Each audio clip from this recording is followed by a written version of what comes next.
what is up YouTube? This is the Merman Master coming at you guys back again from the Team Time Riders Yugi Tube channel. We are here today with Dave. He has an amazing deck profile, something brand new that he's going to show us, guys. I don't think anyone else has managed to build this as well, but he ended up winning quite a lot of games in today's tournament, surprisingly with this. When you see what it is, I think you guys are going to be quite surprised. So what are we playing? I call it Gradius or Konami Arcade Series, or Light Machine OTK. Any one of those names work, honestly. All right, well, let's take a look and see what it is. So, want to start us off? Yeah, of course. So, the star of the deck, which is 3, Victory Viper XX03. Some of you might remember this card back in the day when it first came out in Enemy of Justice. This deck, believe it or not, it topped a tournament. It topped a SJC back in the day. And so basically what this card does, it has 3 different effects. When it destroys a monster by battle, you can choose to activate one of 3 different effects. The first effect is you can choose to increase its attack by 400. The second effect is you can destroy a face-up spell or trap on the field when you destroy an opponent's monster by battle. And the third effect, though, is the most important one, which is that you create an option token that always has the same stats as Victory Viper XX03. So same level, type, attribute, attack, and defense. But if Victory Viper XX03 is no longer face-up on the field, then the token also leaves the field. Oh, interesting. Yeah. So you basically can just like attack with that token. So, quick question though about this card. Yes. Is it a once per turn effect, or is it like if you could somehow like attack another time, then you can create more option tokens and just like? It's not a once per turn effect. It's not a hard once per turn effect either. It's just whenever it destroys a monster by a battle, you can choose to activate any of the 3 effects. The majority of the time, you're going to activate the effect to create a token that's the exact same stats as Victory Viper XX03. Gotcha. And I want you guys to know as well, the ultimate rare first edition copies of these things. Beautiful. Hell yeah. That is what dreams are made of. Yep. And then the next card of the deck is I believe this is a new support, right? Yes, it's from Rising Rampage. It's oops, not that one. It's these 3 cards. You guys will see that one soon enough, and I'm sure yes. you know why that one's in there. It's Vic Viper T301. All right, explain this to. So this card is also a Victory Viper. Their names are named after the ships in the Konami Arcade series. Yep. So this card from Rising Rampage, what it does is when an attack is declared involving your monster and an opponent's monster, you can special summon this card from your hand or your graveyard onto the field. But if you summon it this way, then when it leaves the field, it gets banished, and you can only use that effect once per turn. But it has a continuous effect where it says all other light machine monsters on the field gain 1200 attack. So the idea is you attack with this, and you could summon this, and it'll boost up Victory Viper by 1200 points, so that it creates a big Victory Viper, and Victory Viper will be able to run over stuff and also create a big token. And also, it allows you to go for rank 4 plays after the battle phase is over. Damn. The one time where Cowboy might actually be useful. Sometimes it is. Usually it's not necessary if you actually manage to like do what you want to do, but sometimes it does come up. Yeah. All right, let's see the next stuff. And the next card is two Nova Summoner and also two Shining Angel. Ooh, yeah. Look at that, guys.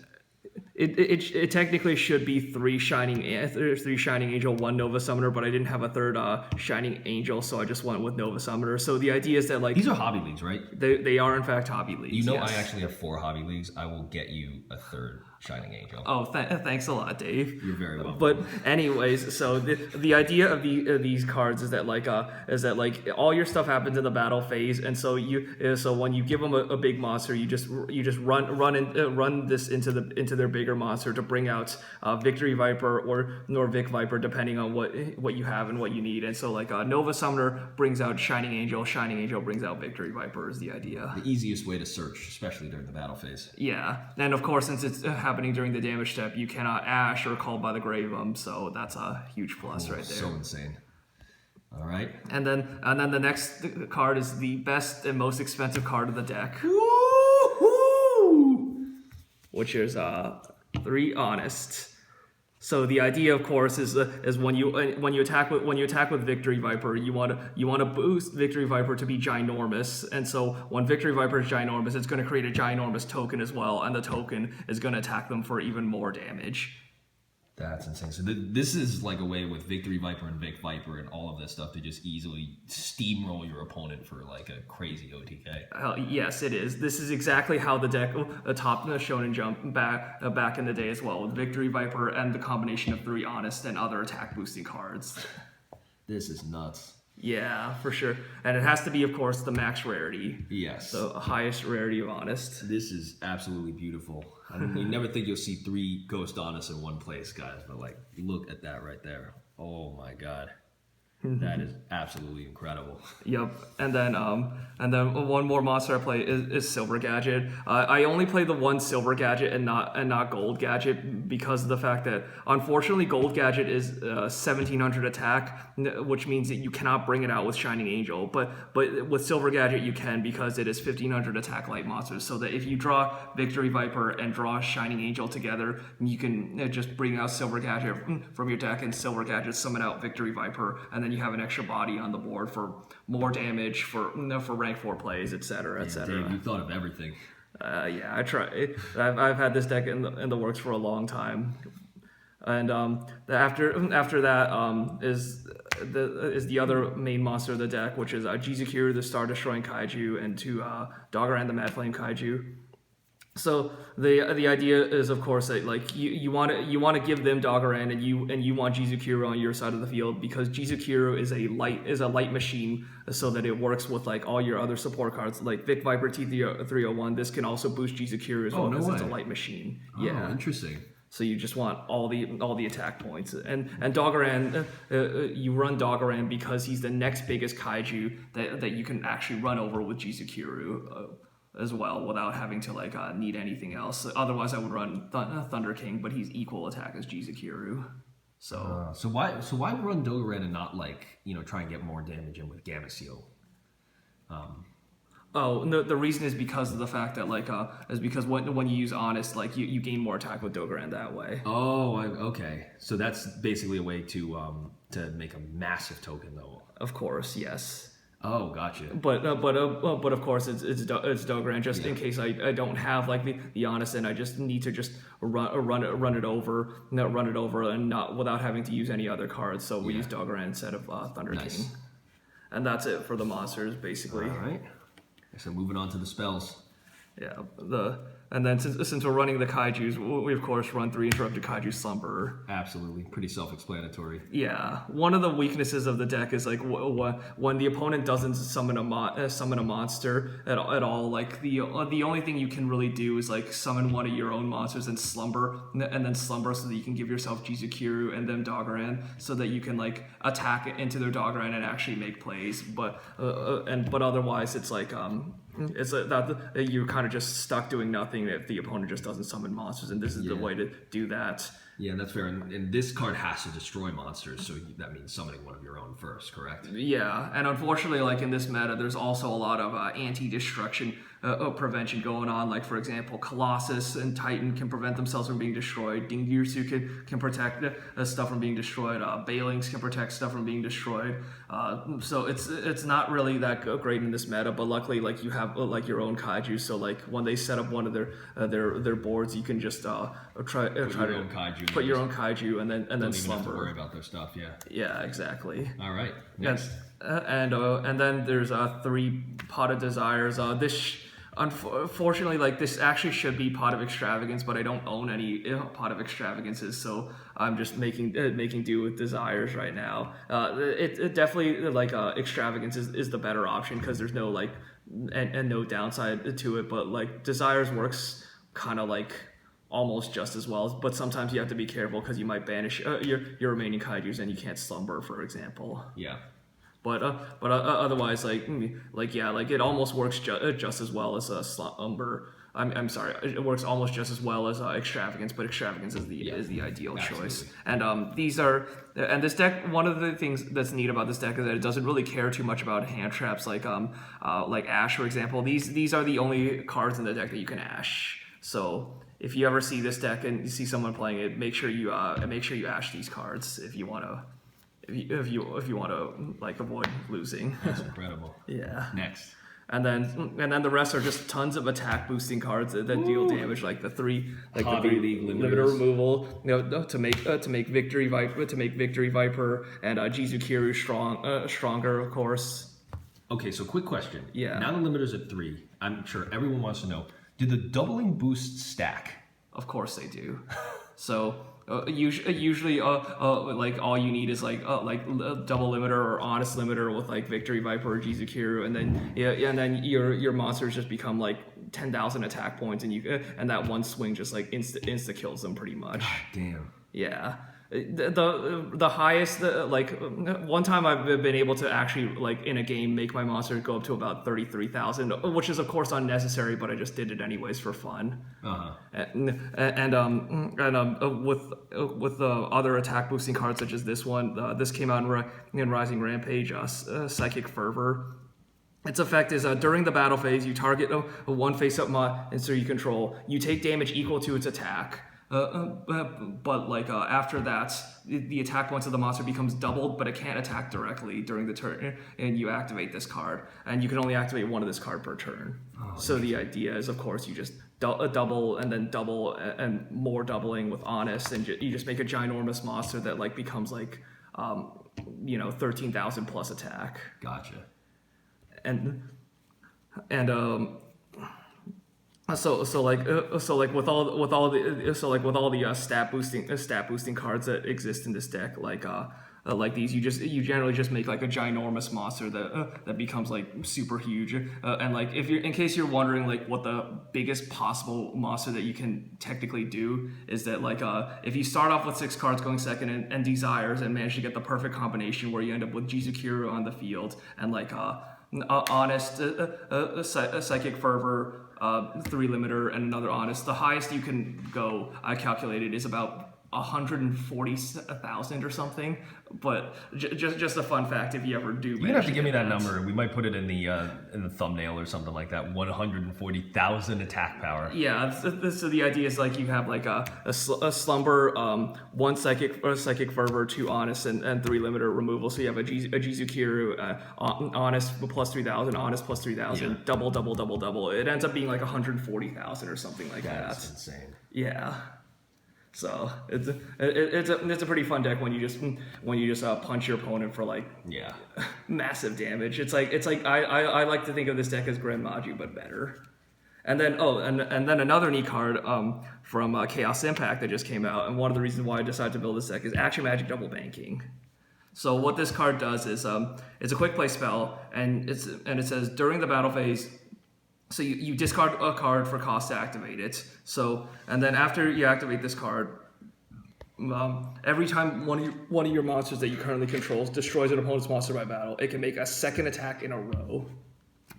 So you just want all the damage, of course, with Victory Viper creating a massive token, and with Jizukiru running over their monsters, and you can just eat up an entire board and just clear the way and attack them directly for like 6,000 damage in one punch, essentially. That's insane. Of course, and the best card, of course, to discard with it is Vic Viper T301, because of the fact that like this card can activate in the graveyard as well. So it can you discard it and then you can special it back out from. So it's literally like you're not even minusing yourself at all. Yeah. So usually what'll end up happening is that you'll summon Jizukiru on your side and Dogran to their side, and you activate this, discard Vic Viper T301, then attack with Jizukiru and special it back out, so that you run over their Dogran and then attack again directly. God. Yeah, it's just so incredibly fun, this deck.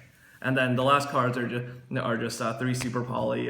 Your entire extra deck is just mainly super poly targets for utility. I couldn't get them all the secret rares, so it's not all max rarity, so they're mixed rarities. Yeah, and same with the final card, which is 3 red reboot to deal with all the back row decks. Gotcha. So essentially the idea is that the theory is that like you can break their monster boards, like combo decks that summon like floodgate monsters. You can break them with kaijus, and you break the back row decks with red reboot that try to floodgate you. So that's basically the entire deck, the entire main deck. That is insane. Yeah. I'm sure it's 10 out of 10 fun level though. It definitely is. It's not always like it doesn't always work, but like when it does, it just feels like so incredibly satisfying. And then should I go into the side deck or the extra deck? If you want to show them. Oh yeah, sure. You can just go quickly through it because I think everyone knows what these cards do. Yeah, general side deck. The side deck's very just general cards. Like it can be really anything. Like three Panker Tops, three Twin Twisters for extra back row hate. The rest of the cards are just mainly like going first cards because one of the weaknesses of this deck is that it has no going for first place play. So like I also use 3 Artifact Sanctum and Artifact Scythe for a good going first deck against combo decks, and I use Inspector Border, which happens to synergize well with this deck because of the fact that it's a light and it's also a machine. Yeah. So the fact that it's a light means that like you can boost it with Honest, which you normally can't do unless they summon like a Link. I was gonna say unless they summon like a Link or something. But when they do summon a Link, you can just like and they try to run you over, then you can just Honest their face and watch them cry, of course. Mm-hmm. and like since you have other stat boosting cards, like for example, like you could turn 1 you just normal summon this, for example, and you can normal summon Inspector Border and set like psychic fervor, so that like when they try to like summon like their Panker Tops to try to run you over, you just flip it and double its attack to 4,000, and then their Panker Tops dies for nothing. So which is pretty neat. That's phenomenal. And then the last 2 cards are kind of just random flex spots. Enemy Controller for another going first card, and I it could probably be 2 Called by the Grave, honestly, because sometimes what's annoying though is the fact that like you can normally deal with most Floodgate monsters just by kaijuing over them, but like there are decks with cards that activate in the graveyard, like for example, like Orcus, like when they can just banish Symbol Skeleton and special out like a Dingirsu to disrupt you. So you have like no way to stop like their graveyard effects from happening, and you want like Called by the Grave to like stop the graveyard stuff. All right, moving on to the extra. The extra deck is just mostly like random super polymerization Lay them all targets. down. Yep, like 2 Starving Venom Fusion Dragons, Mud Dragon of the Swamp, Predaplant thing. I won't force you to pronounce it. The super rare from the new set. If anyone can pronounce this name, I'll be super impressed with them. But I think it's pronounced Trifioveratum. Someone who knows biology and stuff can like correct me if I'm wrong. But I think it's pronounced Trifioveratum. Who knows carnivorous plants and stuff? Yeah, very true. This one is like a Starving Venom, except this is 3 dark monsters on the field. Mm-hmm. And then Dragostapelia, Diplexer, Salamangreat Violet Chimera. This is for Salamangreats, but like Marincess is also like an all Cybers archetype. So in case you play Marincess or something, and other random super poly targets that you can think of, and then random rank 4s. One thing to know about this deck is that you typically can't make rank 4s until like after the end of the battle phase. So like this is just kind of like contingency plans for if you like don't win the game, like Dweller and Baguska and Cowboy. Gotta give a big shout out for Cowboy in 2019. Yep, and then like this thing which I never really go into. It's kind of just filler, and then this card as it's not really a card that you can make in the deck, but but I just included it there because people who know me will know why I play this card in there. Yep. And they will assume that they'll assume it's for that reason, but it isn't. But in this case, it isn't just for the reason that they think it is. And this is actually for one specific person that I'm referring to, and I won't say who they are or the reason why, but let's just say they know who they are and they know why I'm playing this card. Mm-hmm. And that's basically the entire deck. It's Light Machine OTK. It's super fun. It's like a better Grand Maju, and like try it out for yourselves. It's super cheap despite the fact that like all the cards in my deck happen to be max rarity. You don't need to play Ghost Rare Honest, obviously, and you don't need Ultimate Victory Vipers. It has a common / Shatterfoil reprint in Battle Pack. So yeah. That is amazing. Well, Dave, thank you so much for this deck profile. Anything you want to say? Anything more? Any shout outs you want to give?